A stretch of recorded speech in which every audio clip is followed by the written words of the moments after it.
and welcome back to the Composer Kate podcast. My name is Kate Nishimura, and I'm so happy to be back in podcast land after a bit of an unplanned break due to illness. You can probably still tell I'm recovering from being sick. You can hear a little bit of congestion still in my voice. I'm not fully back to my usual self, but I'm going to do my best here anyway. I'll edit out any coughs or sniffles if need be. I'm sure you can all relate to the feeling of being stuck in bed, just completely out of commission, and then starting to feel some signs of life again and wanting to just start doing everything again. So that's kind of where I'm at. In today's episode, I'm going to be answering some listener questions. I'm excited to get into this. I thought it would be a fun break from talking about specific pieces. You know, I've been accepting questions since the start of this podcast, and a lot of the questions I've received are more general, so it was hard to figure out where to place them when only doing episodes about particular pieces of music. So I figured a whole episode dedicated to some of these questions could be fun. One quick thing that I wanted to announce is that I've released my first new piece of 2024. It's a new band piece for grade 2.5 level concert band, and it's called The Journey Begins. It was just released on March 1st, so if you're listening to this as the episode comes out, you can still be among the first people to hear it and buy it. And if you've been listening to this podcast, you will recognize this piece because The Journey Begins is actually the music that I've been using as my intro music for this podcast series. So now you know what the mystery music is. It's from this piece, The Journey Begins. I really, really love this piece, and eventually I will get to making an episode on this piece itself, and I'll elaborate more about what it's about and the inspiration behind it and everything. But I just wanted to let you know there's a new piece out in the world, and I'm really proud of it. I really love it. I think you're going to like it too. So go check it out. I'll leave a link in the show notes. And if you know anybody who's looking for new music for concert band, especially around the grade 2 or 3 level, I think this piece would be perfect for honor bands, middle school, high school, community bands, pretty much everybody. So help me spread the word. So I'm keeping all the questions today anonymous, but thank you to each of you that took the time to submit a question. There were some questions that came up multiple times, which was helpful to understand what you all want to hear about. I've got a big list of questions that I've sorted into loose categories, and I'll try to get through as many of them as possible. The first category I have labeled life stuff. And the first question is, when were you born? This is not a question that you might ask most other people, but I feel like it's more normal to need this kind of info for composers when you're putting together a concert program or recital program. It's standard practice to include the composer's year of birth and death if applicable.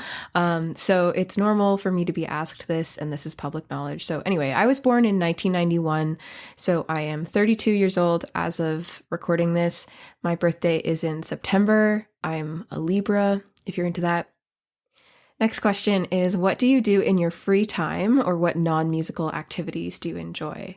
So this should come as no surprise to most people that most of the things I enjoy doing that are not music related or not work related are somehow connected to nature and being outside. I particularly love forest walks, hiking, birding, gardening, and camping when the opportunity comes up.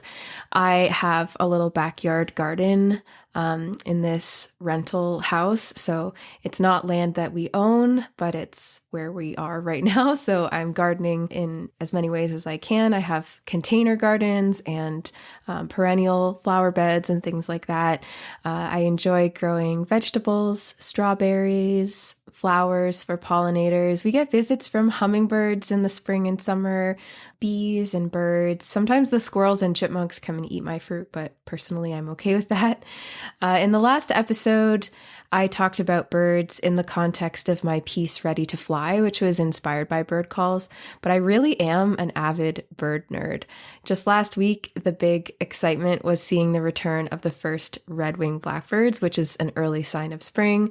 And this week we got to see a white-crowned sparrow in our backyard spruce tree, which was pretty exciting because this bird is not seen very often at this time of year in our area. Some indoor activities that I enjoy are puzzles, like 1,000-piece puzzles, jigsaw puzzles. I love listening to podcasts, journaling and reading, playing Nintendo Switch and TV shows. To clarify, I would not consider myself to be a gamer. I mostly just like playing cute games like Animal Crossing and Stardew Valley, although I did get into the new Zelda games and I've always enjoyed the Pokemon games too. In terms of TV, I pretty much exclusively enjoy nature documentaries, of course, and re-watching sitcoms and series that I've already seen many, many times. It is a comfort thing. So some of my favorite shows are New Girl, Schitt's Creek, The Office, Friends, and Seinfeld. I enjoy spending time with my partner Brian and our cats. I am definitely an introvert, but I do enjoy seeing people sometimes, like my family and friends. Okay, so the next question is, what do you think you would be doing if you weren't a composer? So this is common knowledge. I think most people know that I'm also a teacher. I went to teachers college and I spent a few years after graduating doing supply teaching and contract work as a teacher, eventually doing some full-time work as well. I really loved teaching and I'm super happy with the decision to go full-time as an artist, but I have always been passionate about education as well. So I think there's a pretty good chance that if I wasn't a composer, that I would either still be teaching or would be doing something else connected to that. The other thing is that I did a certification in summer 2022 to become a forest therapy guide. So forest therapy, also known as forest bathing or Shinrin-yoku in Japanese, is a nature-based mindful practice of connecting with all of our senses, slowing down and spending time in our surroundings, really taking in our surroundings. It is scientifically proven to help with stress and mental health. It promotes better sleep, focus, and creativity. Basically, spending time in nature is going to help us feel better. And I've already started incorporating this work as a forest therapy guide into my artist work in a variety of ways. And I can see myself doing this more in the future, whether it's guiding public walks or private walks or incorporating, like what I did with a recent residency. I was the composer in residence, but I also did some forest therapy with students at the university I was visiting. So I could see myself doing more of that. When I was younger, so before I knew that I wanted to do anything to do with music, some of the things that I thought I might do when I grew up, I wanted to be a radio show host. I think it's just because I listen to a lot of radio. Both my parents have radio on a lot in day-to-day life. And I loved the idea of getting to pick what music was on the radio and get to maybe talk about what I liked about it or maybe even interview the songwriters or the bands. So being a podcast host is pretty close to being a radio show host. So check. I also thought maybe I would be an environmentalist or work as a park ranger or somehow working in conservation or nature connected job of some sort. Again, I did kind of fulfill that in other ways, but there was a time when I thought I might go into it from a more science-based perspective, as opposed to like nature inspired art. I thought I might actually work more hands-on in nature. I also wanted to be a writer. I thought I might write books, either children's books about nature or about music or other formats. I don't know. I've always enjoyed writing. So that was something I thought I might want to do as well. Some jobs that I've done in the past, this wasn't exactly the question, but I just thought it would be fun to include this because I've had a lot of random jobs over my life. I started working part-time when I was in high school and have been working all throughout my school student days and everything. So my first job was working as a tutor or a tutor's assistant at this, I don't even remember what it was called, but like a tutoring center. I worked as a grocery store cashier. I did movie theater concessions. That was I smelled like butter all the time. It's not a fun job, but I did get to see a lot of free movies that summer. I worked at merch tables for music festivals. I did subscription sales for the Toronto Symphony Orchestra. I was a box office clerk. I was a receptionist at the office in the Faculty of Music where I went to school at the University of Toronto. I was also a tour guide on campus. So I was one of the people that would meet with prospective students coming to the university to see if they wanted to go to school there. And I would give them a tour of the buildings or of campus in general. Pretty wide array of things that I've done. I think I'm missing some things as well. There were other things that I did here and there, but being a composer is definitely my favorite job that I've ever done, so I'm happy with how it all worked out.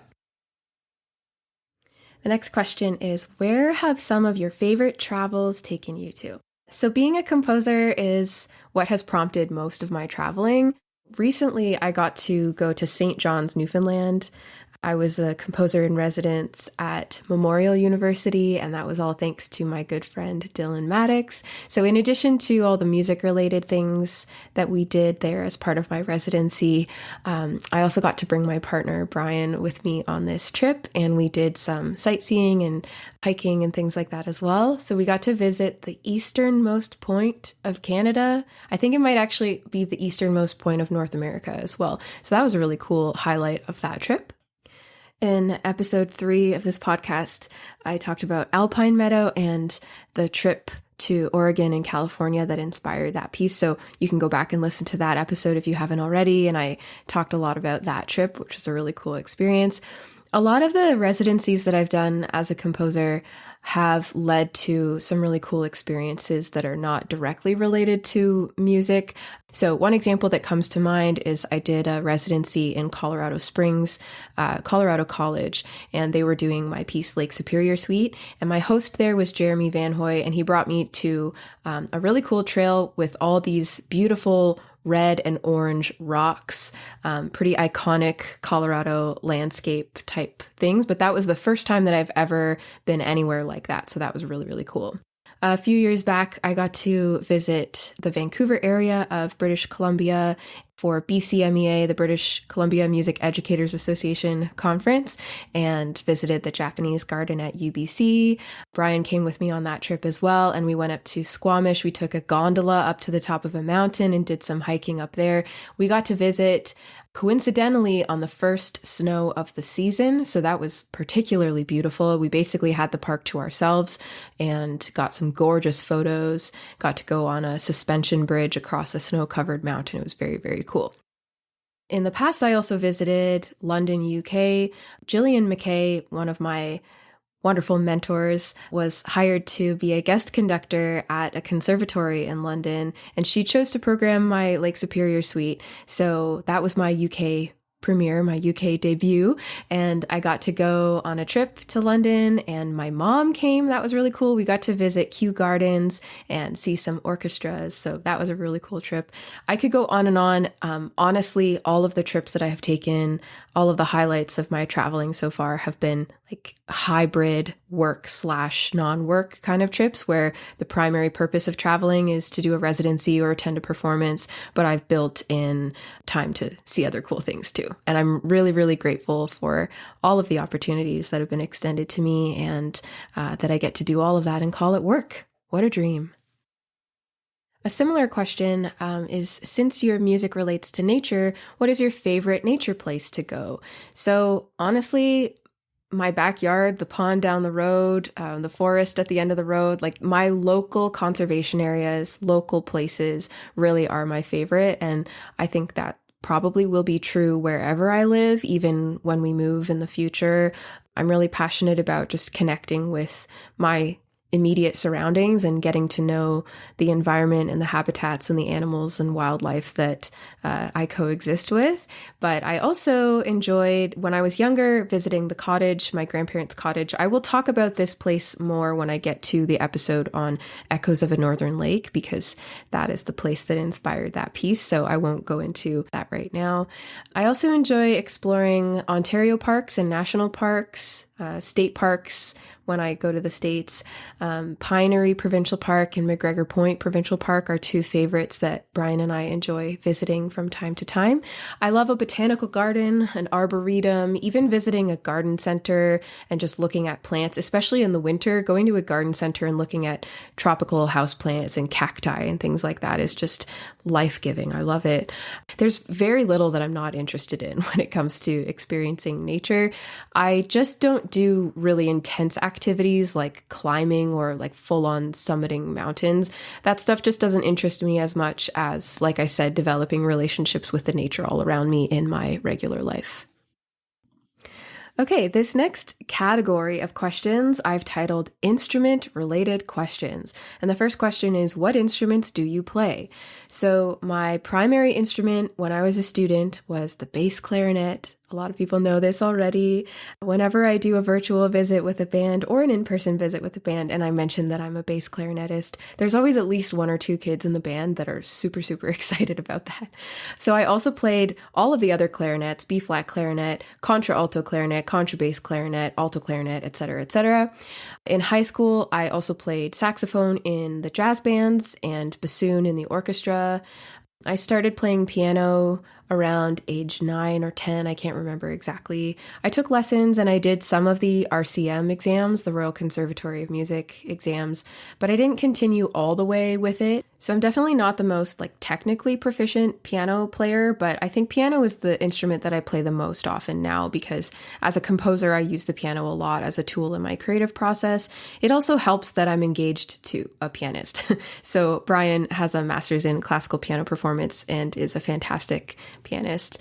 So we have a grand piano here, and I think because of that and because of his influence, I definitely make contact with the piano a lot more than anything else. I also learned the basics of all the band instruments during my music education degree.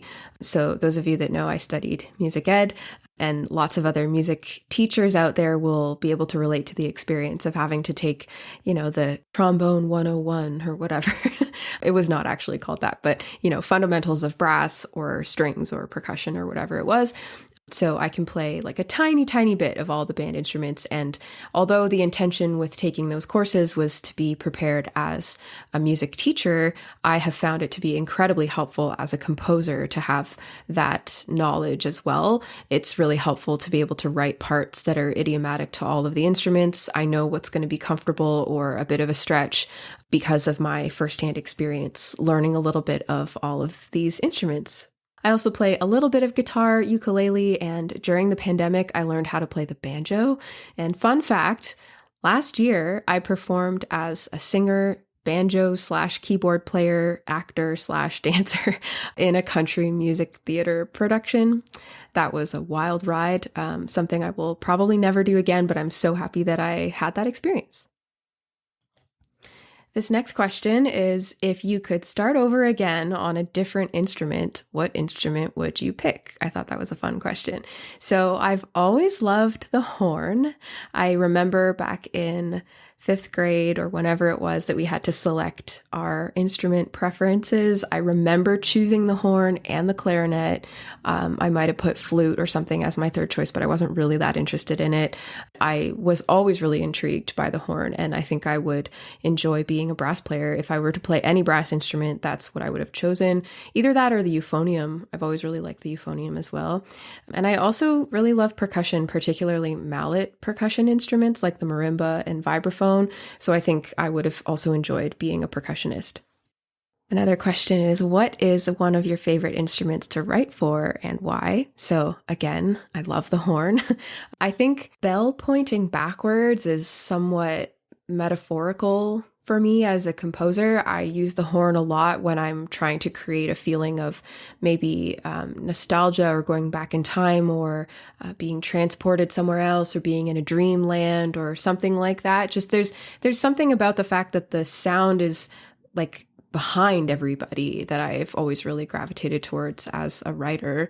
It works really well for writing these big, swooping, soaring melodic lines, but it's also very good at playing supportive roles as well. So that flexibility appeals to me a lot as a composer. Of course, as a clarinetist and bass clarinetist, I enjoy writing for the clarinet family as well. There's no other instrument that can fade to nothing the way the clarinet can. So I really enjoy using clarinet in that way. And as a bass clarinetist, I've talked about this a little bit before in other podcast episodes and elsewhere.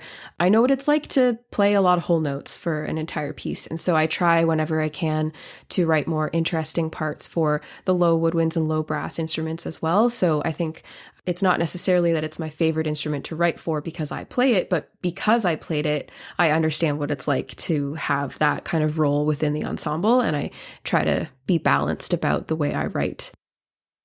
Okay, there were a lot of questions that were about specific instruments. Like, have you thought about writing a sax quartet? Are you planning to write a piece for solo trumpet? Will you ever write for orchestra? And that kind of thing. So short answer, yes, probably, maybe. I don't know. I have really fallen into band being my primary medium, and I enjoy writing for chamber ensembles as well. An opportunity hasn't come up yet to write a sax quartet, but I would be open to it at some point in the future. As for orchestra, I just don't have the lived experience with orchestra the way I do with the wind band. That's not to say that I won't ever write for orchestra, but it hasn't been a priority so far. I also feel that the concert band world is more receptive to new music in general and repeat performances and working with living composers. Not that the orchestra world is opposed to it. I just feel that the band world is giving me so much already that I don't feel that I need to look elsewhere for meaningful opportunities or income or work or anything like that. But the orchestra is a pretty powerful machine, and I think it would be really satisfying and enjoyable for me to try to write for orchestra. I'm already writing for the winds, brass, and percussion section of an orchestra. I just need to add strings, and because my comfort level is definitely lower when it comes to playing and writing for strings, that's just not something that I've really sought out myself, but I would love to in the future. And I think a sort of long-term goal of mine is maybe to do some film score work at some point, and I'll definitely have to learn about writing for strings for that. So someday, for sure. This next category of questions I labeled general music questions. First question is, what is your favorite genre of music, or what music do you like to listen to? So I have pretty diverse interests in terms of the music I listen to personally. Above all else, I really value good songwriting, good composing, and storytelling, regardless of genre. So I'm pretty open to listening to music that falls into any genre or even multiple genres at once. Some artists that I currently have on repeat and have for a while are Maggie Rogers. I love her songwriting. She has so much dynamic energy in all of her music, and every album she's put out so far has been different from the last, and I love seeing artists that are multifaceted and trying different things all the time. I particularly loved her album Notes from the Archive, which was sort of her personal ode to her past self. She decided to release music that she wrote many years ago, in some cases for some of the tracks she wrote when she was in high school or college. Then after she became somewhat famous as she is now, she decided she wanted to honor her past self by including those older songs in her discography. So I really respect that. I enjoyed listening to that album and the commentary that she provided with it. I have loved the music of Kathleen Edwards for a long time, Canadian singer-songwriter. Noah Reid is a favorite of mine. He was actually an actor in Schitt's Creek, which is one of my favorite TV shows, but he is also a fantastic singer-songwriter. Brian and I have seen him perform live, and he's very good. I also really like Ken Yates. He's a local musician, somebody that I discovered just in the past few years, and we've seen him live as well. His songs are if you need something to accompany you when you feel a bit sad or a bit nostalgic or just kind of rainy day wanting to lean into the moodiness or something like that, Ken Yates has amazing songs for that. He just tells it like it is. They're very simple harmonically, musically, but very, very effective. So Brian also got me into the music of the Grateful Dead several years ago, and just jam band music as a genre in general. And I surprisingly really fell in love with it. I love the exploratory, highly communicative, playful nature of this music. And I particularly enjoy listening to live shows by Dead and Company, which is a more modern version of the Grateful Dead. During the pandemic, when there was no live music, concerts were canceled and all of that, this band was supposed to go on tour. They obviously weren't able to. So they broadcasted live shows every Saturday for many, many weeks. I watched 20 in a row. 20 Saturdays in a row, I watched this band's live stream. And I loved it. It really got me through that whole section of the pandemic, I think. And then when live shows were able to return, I had such a deeper relationship with all of those songs. And it was really beautiful to get to witness them played live after watching them on a screen for 20 weeks in a row. And then also when I'm working, I listen to lo-fi and ambient music. I have some playlists that I really love for meditation and journaling. I like to listen to music that doesn't have lyrics, especially when I'm working on things, because then it doesn't interfere with my ability to write my own words if I'm doing admin work. I also enjoy listening to classical music and band music, but I find myself doing that a little bit less ever since making it my job. When I was younger, when I was a little kid, I used to listen to classical music every day. And when I was a student, I listened to band music a lot as an aspiring, conductor and composer. Now that I'm immersed in it fully professionally, I think my relationship with listening to it is a little bit different, but I will always, always love listening to band music. The next question is, when did you know you wanted to pursue music as a career? So I don't know if there was ever a singular moment when I knew for sure, but there are some key memories that I feel are linked to this decision, so I'll share a few of those. One of them was hearing Sanctuary by Frank Ticheli at the University of Toronto, performed by the Wind Ensemble, conducted by Dr. Gillian McKay. My high school went on a field trip when I was in grade 10 maybe, and we got to go to this Wind Ensemble concert, and getting to see musicians that were still young adults, like young people, but more advanced and more experienced than me. I think that was really inspiring. And Sanctuary is such a beautiful piece. And recently on the Band Room podcast, which I co-host with Dylan Maddox, we had the opportunity to interview Frank Ticheli for our 100th episode. So at some point, go over and check that out on the Band Room pod, because I did tell him this story of how hearing this performance of Sanctuary inspired me to feel like I wanted to just do that. I don't necessarily know that I meant compose or conduct or perform or anything specific. I wanted to be part of whatever that magic was, because that experience was so magical for me as a high school student. Another one of these key moments, I think, was having my own music played by other people, particularly having my first concert band piece read by the Wind Ensemble that I played in high school, having my music played by my peers, my friends, in the music room where I felt at home. That was really, really special. And I remember the feeling of just wanting to do more of that, wanting to do as much of that as I possibly could. I don't necessarily know that was, I want to do this as a career, but it was just, I wanted to do it as much as possible. And that naturally sort of led me to take the steps towards making that a career. And then the last thing is playing in honor bands. I played in the National Youth Band, the Ontario Provincial Honor Band. I got to meet other young people who were just as passionate about this as I was. And I think that was really influential in my decision to not necessarily pursue music as a career, but to pursue it at the post-secondary level, to study music at university.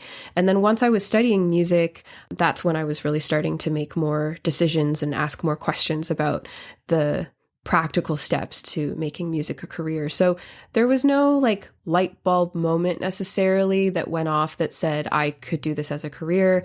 It's just that I fell more and more in love with music the more I did it, and I just kept going, and now here I am. Speaking of all of that, there was a question, what college did you go to? So I went to the University of Toronto in Toronto, Ontario, Canada. I studied music education.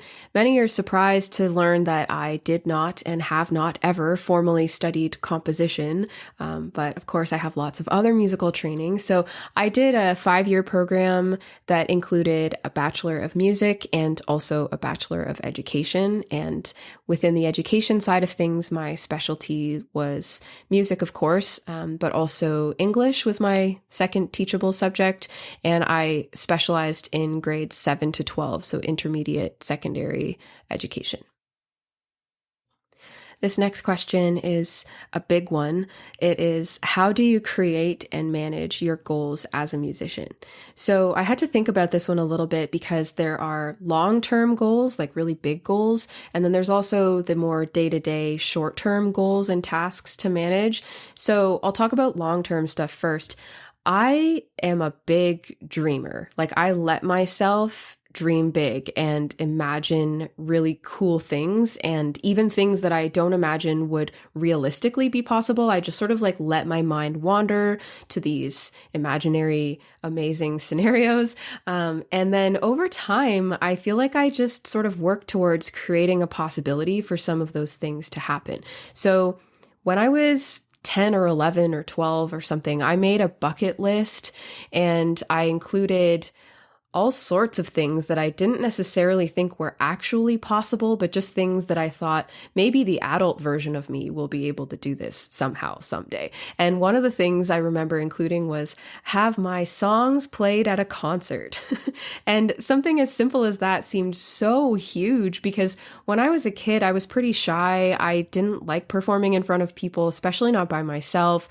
I was writing songs in my bedroom. You know, I saved up my own money for a guitar when I was 12 or 13, and I taught myself some chords, and that's kind of where everything started for me. And I never imagined that any of that would ever leave my bedroom.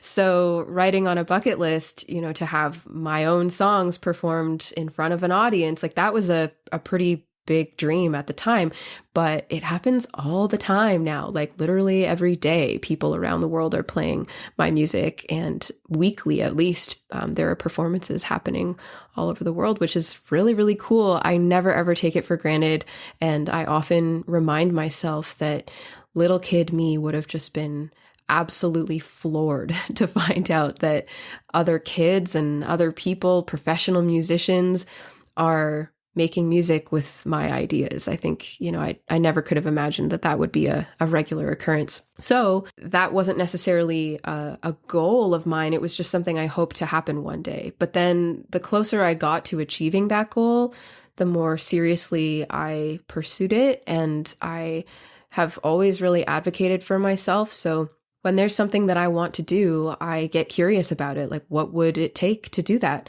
What are the steps between where I am now and where I want to be?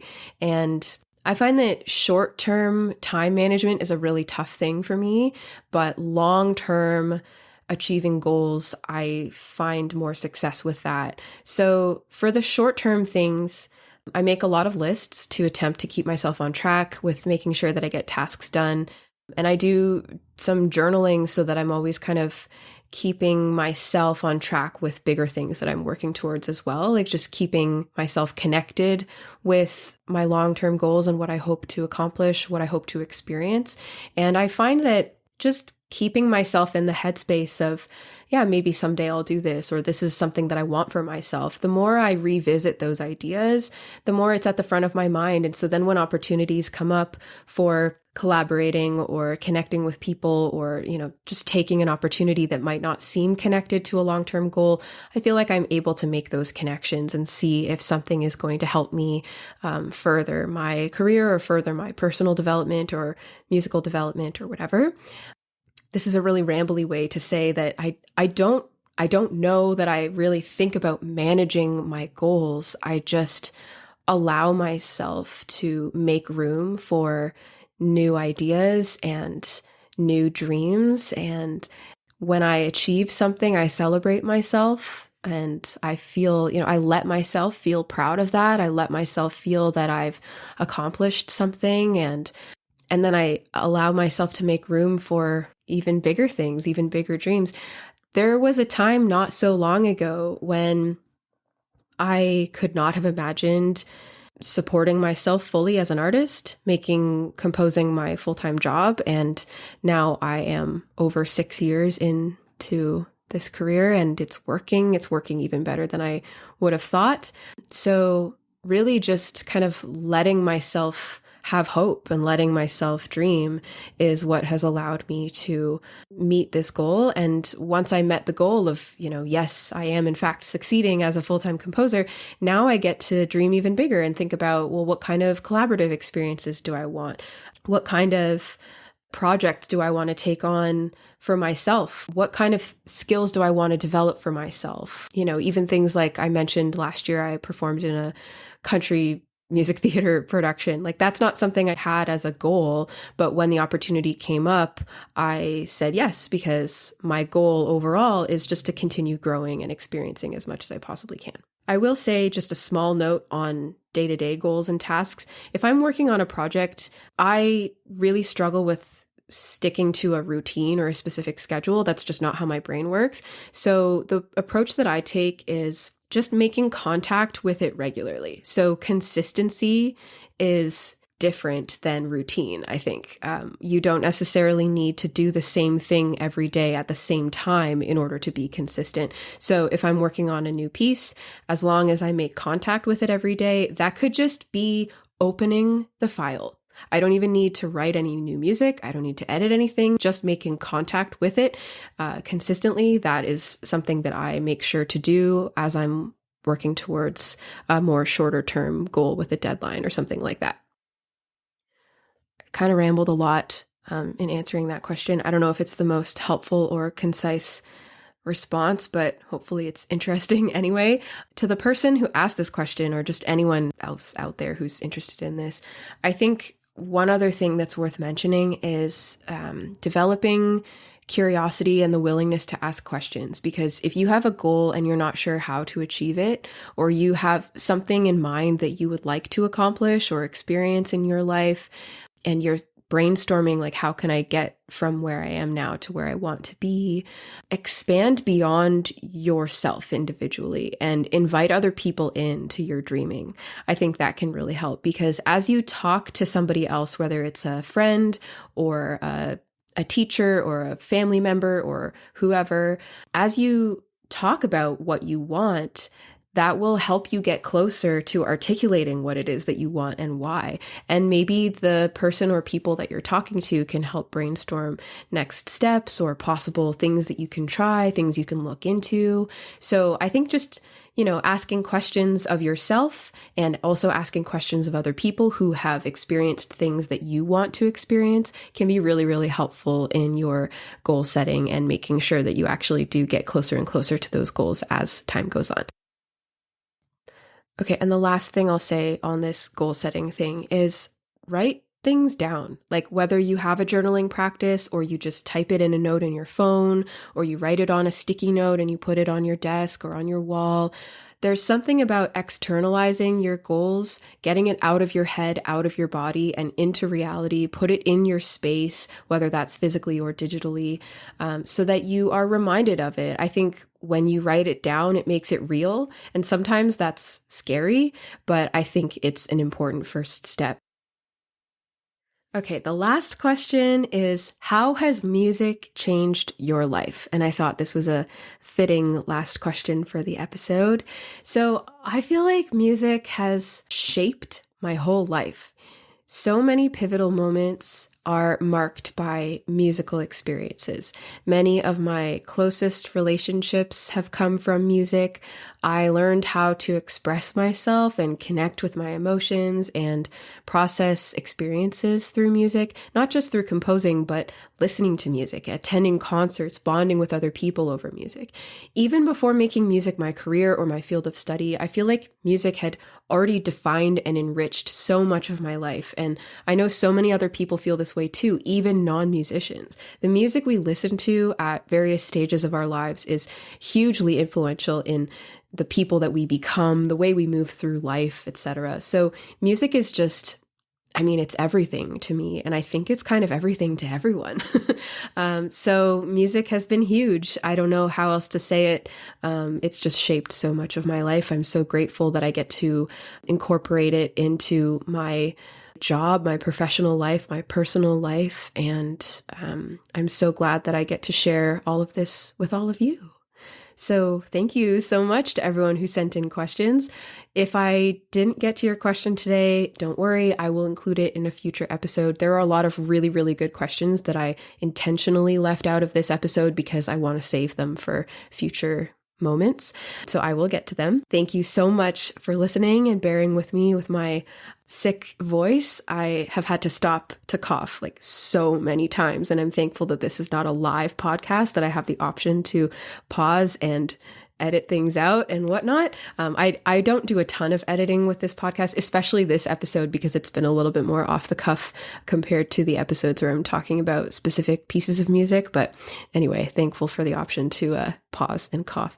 As usual, if you are interested in checking out my music or learning more about me and my work, you can visit my website, katenishimura.com, or you can connect with me on Instagram at composerkate.